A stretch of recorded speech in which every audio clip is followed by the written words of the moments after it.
TSPSC కార్యాలయం ముట్టడి నేపథ్యంలో ముందస్తుగా పోలీసులు అర్ధరాత్రి ఇండ్లలోకి చొరబడి ఎస్ఎఫ్ఐ, డీవైఎఫ్ఐ, ఇతర ప్రజా సంఘాల నాయకులను అరెస్టు చేశారు.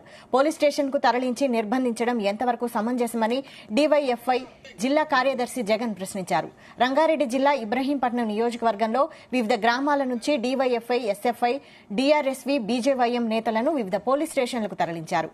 కాంగ్రెస్ ప్రభుత్వం ఎన్నికల ముందు అనేక హామీలిచ్చి వాటిని అమలు చేయడంలో పూర్తిగా విఫలమైందన్నారు. నిరుద్యోగుల ఓట్లతో అధికారంలోకి వచ్చిన కాంగ్రెస్ ప్రభుత్వం నిరుద్యోగులకు జాబ్ క్యాలెండర్ రిలీజ్ చేయడంలో మీనమేషాలు వేస్తోందన్నారు.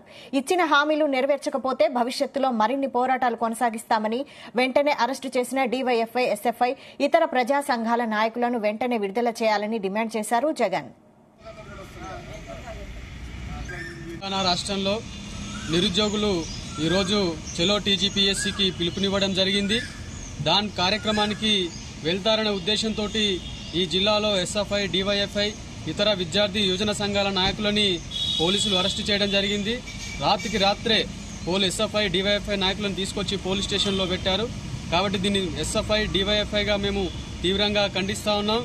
ఏదైతే తెలంగాణ రాష్ట్రంలో నిరుద్యోగుల ఆకాంక్షలు, నిరుద్యోగుల ఆశయాలు నెరవేరుతాయని చెప్పేసి ఈ రాష్ట్రంలో ఉన్న యువత కలలుగన్నదో వాటిని నీరుగారుస్తూ ఈరోజు నిరుద్యోగులను మరింత సమస్యల ఊపిలోకి నెట్టే విధంగా ఈరోజు ప్రభుత్వాలు పనిచేస్తా ఉన్నాయి. గత బీఆర్ఎస్ ప్రభుత్వం కూడా నిరుద్యోగులను నిర్లక్ష్యంగా వ్యవహరించి ఈరోజు అదే తప్పును ఈరోజు కాంగ్రెస్ ప్రభుత్వం కూడా నిరుద్యోగుల పట్ల నిర్లక్ష్యంగా వ్యవహరిస్తా ఉంది.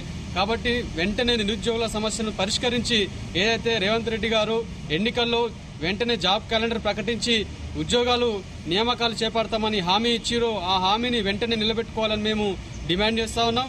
అదేవిధంగా రాష్ట్రంలో వేసినట్టు గ్రూప్ 2